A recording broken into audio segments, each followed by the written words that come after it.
दोस्तों, आज हम देखेंगे डिलेड मेंसेस और प्राइमरी एमेनोरिया में क्या अंतर होता है। तो दोस्तों, मैं बता दूं आपको कि मेनार्की वह टर्म है जिसमें कि एक यंग गर्ल को पहली बार मेंसेस आए हुए होते हैं या पहली बार मेंसेस की शुरुआत होती है। तो जब किसी यंग फीमेल में, यंग गर्ल में पहली बार मेंसेस की शुरुआत होती है तो इस अवस्था को हम मेनार्की कहते हैं। इसकी एज होती है 11 से 13 साल, 14 साल।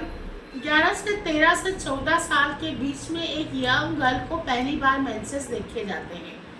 तो यह है, यदि 13 साल से ऊपर हो गया है उम्र और अभी तक उसको मेंसेस नहीं आए हैं तो इसको हम डिलेड प्यूबर्टी या डिलेड मेनार्की कहते हैं। जबकि यही 14 साल अगर बढ़ कर के 15 साल की एज हो जाए, लड़की की एज 15 साल हो गई है और उसको अभी तक मेंसेस नहीं आए हैं, तो ये प्राइमरी एमेनोरिया कहलाता है।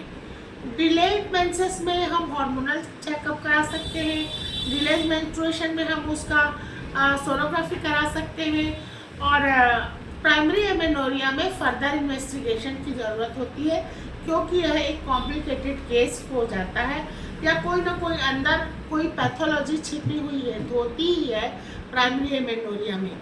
प्राइमरी एमेनोरिया के केस में हम देखते हैं कि इम्परफोरेटेड हाइमन या ऐसा कुछ पैथोलॉजी देखी जाती है। और menstruation itself, onset of menstruation itself is a good indication of potent hypothalamo-pituitary ovarian axis।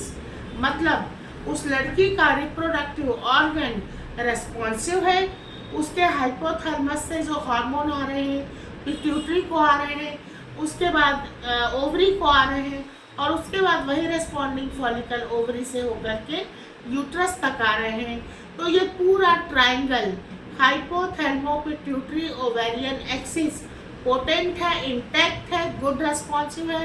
It is an indication of menarche. So it is a very pleasure to announce that menarche is a onset of first menstruation, indicates that a young female has potent hypothalamo-pituitary ovarian axis। वो आगे चल के माँ बन सकती है, वो आगे चल करके एक बच्चे को जन्म दे सकती है और पूरी स्त्री कहलाने के लायक है। धन्यवाद।